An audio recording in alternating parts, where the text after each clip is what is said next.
Bonjour à toutes, bonjour à tous, bienvenue sur Tu joues quoi pour cette nouvelle vidéo. Aujourd'hui nous allons parler d'un jeu plutôt pour les enfants qui vient de sortir chez Atalia qui s'appelle Le Peuple du Loup. Le Peuple du Loup, c'est cette magnifique boîte très jolie, très bien illustrée, qui est basée sur le film d'animation qui a été nominé aux Oscars en 2021 pour le meilleur film d'animation. C'est un jeu pour les 6 ans et plus pour des parties d'environ 10 à 30 minutes. On se retrouve juste après le générique pour les explications. A tout de suite et après pour les avis.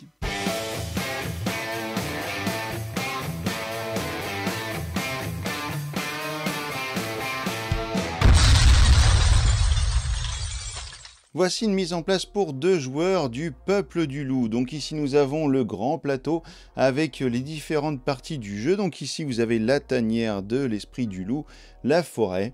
Et ici vous avez la ville qui est représentée par les tuiles grises qui sont juste ici. Nous avons une grande route qui fait tout le tour du plateau et ainsi que les traversées. Et nous avons également des petits chemins secondaires qui seront ici, qui vont rejoindre des positions intermédiaires qui seront les tuiles que vous voyez devant vous. Donc ici les tuiles qui seront mises en place, vous allez en mettre 5 par emplacement.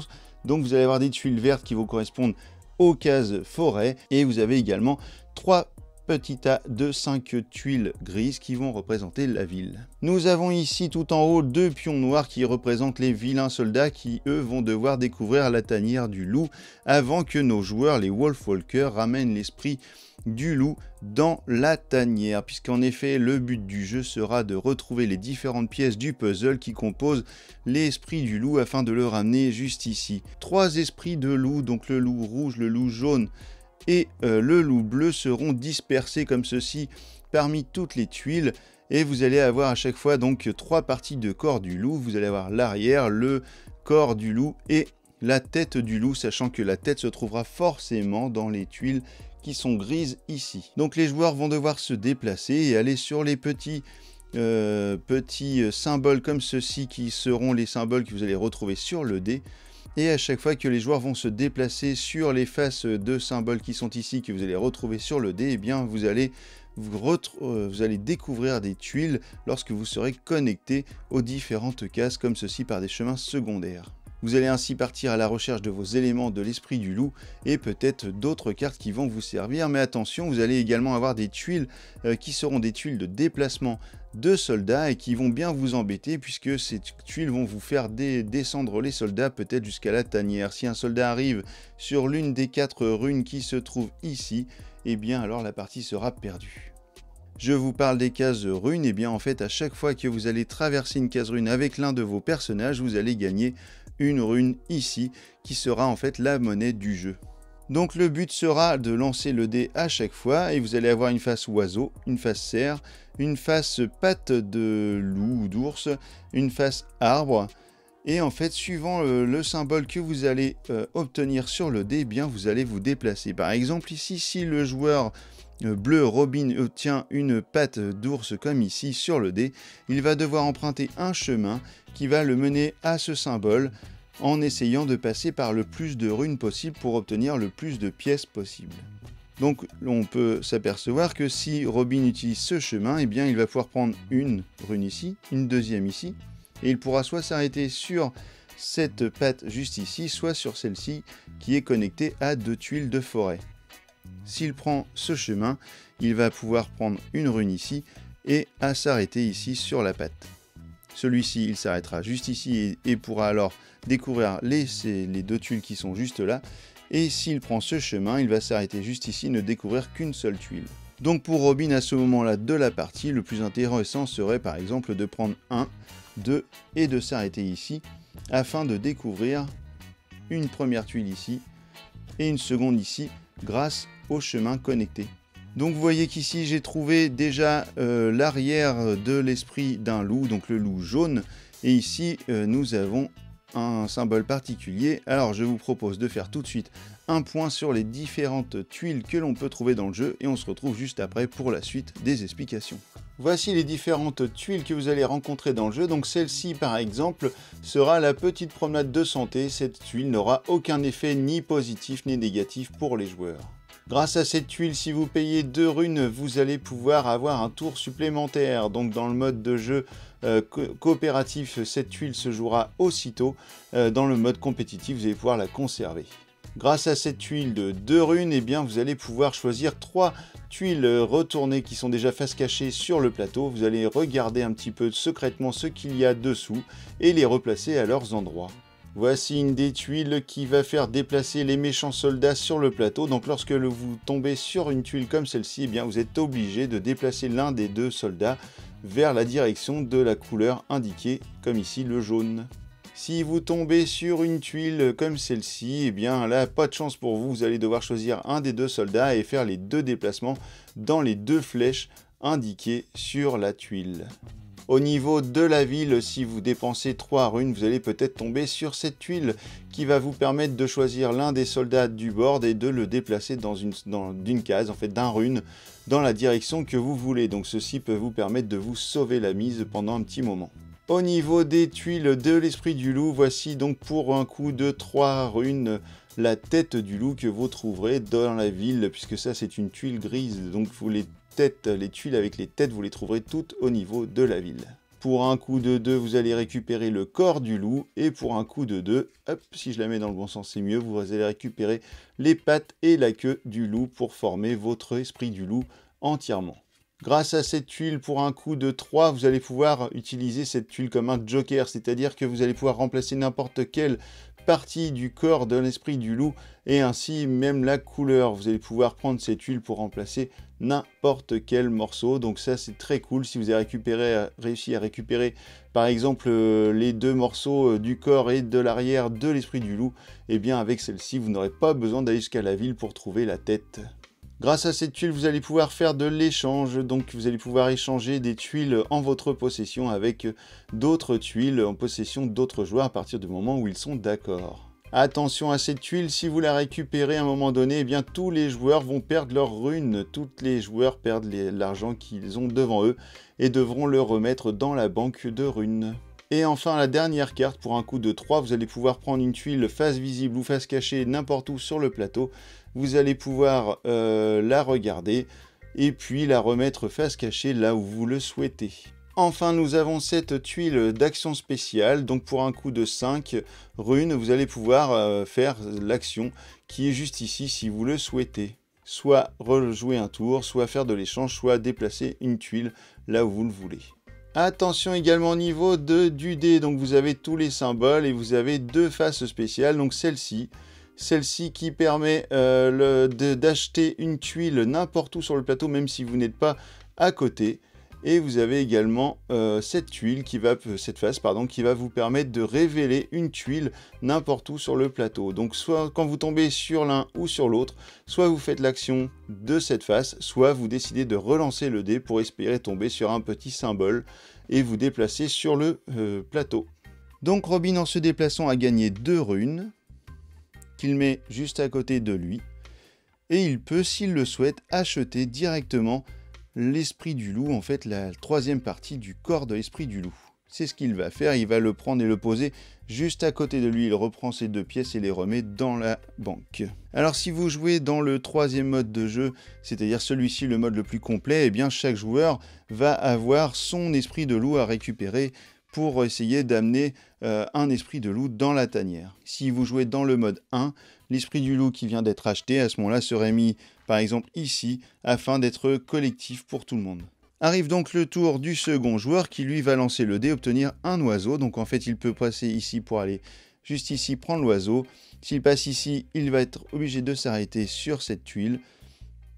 S'il passe ici, il va prendre 2 runes et va devoir s'arrêter ici. Mais ici, nous avons déjà découvert une des 2 tuiles. Et si nous passons juste ici, nous allons prendre une rune et nous arrêter juste ici pour découvrir cette tuile.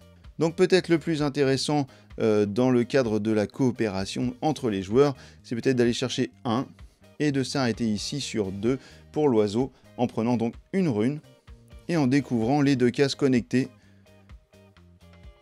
à cette case. Alors ici nous découvrons, comme vous l'avez vu juste avant, une tuile qui coûte donc 2 runes et qui va nous permettre de faire de l'échange entre joueurs, mais là effectivement ça n'est pas intéressant pour le moment. Par contre ici nous avons bien une case de soldats qui elle est obligatoire, donc nous allons devoir choisir un des 2 soldats et le déplacer d'une case vers la droite. Nous ne pouvons pas utiliser ce soldat puisqu'en fait celui-ci ne peut pas arriver sur la même tuile qu'un autre soldat et il ne peut pas le traverser, donc en fait celui-ci est bloqué, il ne peut pas bouger. Nous sommes donc obligés de bouger ce soldat sur la rune suivante du côté de la flèche jaune. Cette case est retirée du jeu, cette tuile pardon, et elle est mise de côté. Robin peut alors donc continuer à jouer et tomber par exemple comme ceci sur une case arbre. Donc en fait dans ce sens elle peut aller juste ici mais ce n'est pas très intéressant. Dans l'autre sens elle peut prendre une rune et aller soit ici soit ici. Donc nous allons par exemple prendre une rune et aller juste ici pour découvrir la tuile qui est juste ici et cette tuile. Et vous allez faire comme ceci pendant X temps jusqu'à temps soit d'obtenir vos 3 esprits du loup, soit que l'un des soldats arrive sur une des 4 cases de la tanière. Donc si vous avez récupéré votre esprit du loup, eh bien vous allez pouvoir revenir pour l'amener dans la tanière et vous aurez à ce moment-là remporté la partie. À ne pas oublier que vous ne pouvez pas vous déplacer de gauche à droite sur les cases qui sont ici, sur les runes qui sont ici de la tanière. Dans la tanière, vous allez trouver 4 symboles qui correspondent aux 4 symboles que l'on trouve partout sur le plateau pour se déplacer. Et vous allez donc partir de l'un pour aller prendre un chemin. Attention, certaines cases sont reliées à une seule tuile et certaines cases ne sont reliées à aucune tuile comme celle-ci par exemple. Au niveau des déplacements des joueurs, si Robin était ici, elle ne pourrait pas emprunter un chemin vers sa gauche étant donné qu'un soldat est juste ici. Elle ne peut pas traverser un soldat, elle ne peut pas être sur la même case qu'un autre joueur, mais par contre elle peut traverser la case d'un autre joueur.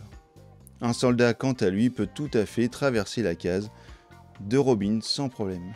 Attention également, vous ne pourrez pas cumuler plus de 7 pièces de runes. 7 runes sera le maximum que vous pourrez cumuler. Si lors de votre tour vous en possédez plus que 7, eh bien à la fin de votre tour, avant que l'autre joueur commence le sien, vous devrez remettre autant de runes dans la banque que ce que vous dépassez du nombre maximum de 7 runes. Si vous jouez dans le mode compétitif, eh bien alors certaines règles vont changer, comme par exemple le fait que lorsque vous achetez des cartes comme celle-ci, des tuiles comme celle-ci, au lieu de les utiliser directement, eh bien vous allez pouvoir les conserver, mais vous ne pourrez jamais conserver plus de 5 tuiles en même temps dans votre jeu. Dans le mode compétitif, un autre changement, c'est que si un des soldats arrive sur une des cases de la tanière, eh bien la partie ne sera pas perdue, mais juste le chemin vous sera bloqué. Une dernière chose intéressante, c'est que au dos de la notice de Peuple Loup, eh bien, vous allez avoir des défis suivant le mode de jeu que vous allez utiliser et des défis pour le mode de jeu général, c'est-à-dire pour tous les modes de jeu. Donc à chaque fois que vous allez remporter un défi, eh bien, vous allez pouvoir faire une petite coche dans la case et essayer comme ceci d'obtenir toutes les coches pour avoir tous les trophées du jeu.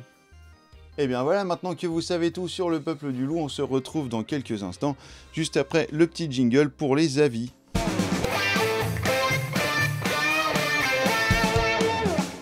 Et bien voilà, le Peuple du Loup, vous savez maintenant à peu près tout. Donc qu'est-ce qu'on en a pensé? Eh bien nous avons fait des parties avec des enfants de 6, 9, 10 ans. Et donc on a joué à 3, à 4 et aussi à 2 à ce jeu.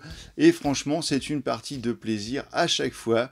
Le jeu est magnifique, le matériel est vraiment super. Les tuiles sont bien épaisses, bien belles. Les illustrations sont vraiment très très chouettes. J'ai pas vu le film d'animation, mais le jeu m'a donné très envie d'aller voir le film. Voilà, les modes de jeu différents sont très cool. Alors en fin de compte, nous on a joué directement au mode 3, donc en fait on a zappé le mode 1 et le mode 2 parce que les enfants étaient habitués à jouer, et du coup ça s'est très bien passé. On a fait le mode le plus complet directement, sauf que j'étais un peu en maître du jeu pour essayer de leur expliquer en même temps les règles et puis les faire évoluer comme ça sur le plateau. Donc le mode 3 ça s'est très bien passé directement. On n'a pas essayé le mode compétitif parce que je trouvais que c'était pas forcément le mode le plus intéressant en soi, puisque le côté coopération pour aller chercher les éléments de l'esprit du loup, et ça c'est vraiment ce qui me plaisait à moi en tant que joueur et pour faire jouer les enfants. Je préférais les faire jouer en mode ensemble qu'en mode compétitif, puisque je trouve que même pour eux c'est très bien comme ça. Il y a assez de compétition dans la vie, autant jouer en coopération, surtout quand on est dans les âges entre 6 et 10 ans. Le jeu, eh bien, les règles sont très vite apprivoisées, il n'y a pas de problème. Et puis vous pouvez aussi adapter si vous avez des enfants un peu plus jeunes, il n'y a aucun souci. À mon avis, le mode 1, il peut se jouer bien en dessous de 6 ans, à partir de 4 ans. Je pense qu'il ne devrait pas y avoir trop de soucis s'il y a les grands qui sont là pour driver un peu le petit. Et bah écoutez, voilà, pour moi, le Peuple du Loup, c'est un vrai bon jeu, une vraie surprise. Je remercie vraiment Atalia de me l'avoir envoyé pour le tester. Voilà, bah écoutez, je vous retrouve pour une prochaine vidéo. N'oubliez pas de vous abonner parce que c'est vraiment très important pour l'évolution de ma chaîne. On est quasiment à 1000 abonnés. Il faut vraiment être à 1000 abonnés le plus vite possible. Ça serait vraiment, pour moi, c'est vraiment, voilà, c'est l'objectif que je m'étais donné d'avoir le 1000 abonnés en un an. Donc j'espère qu'au mois de juillet, je vais avoir mes 1000 abonnés en cours du mois de juillet. Hein. Je ne dis pas au 1er juillet, on verra bien. Donc écoutez, je vous laisse profiter du Peuple du Loup si vous l'avez chez vous ou si vous voulez le commander ou l'emprunter dans une ludothèque. Et sur ce, eh bien, je vous dis à bientôt. Ciao. Et maintenant, surtout, la phrase habituelle, maintenant que vous savez tout sur le Peuple du Loup, et ben alors, tu joues quoi?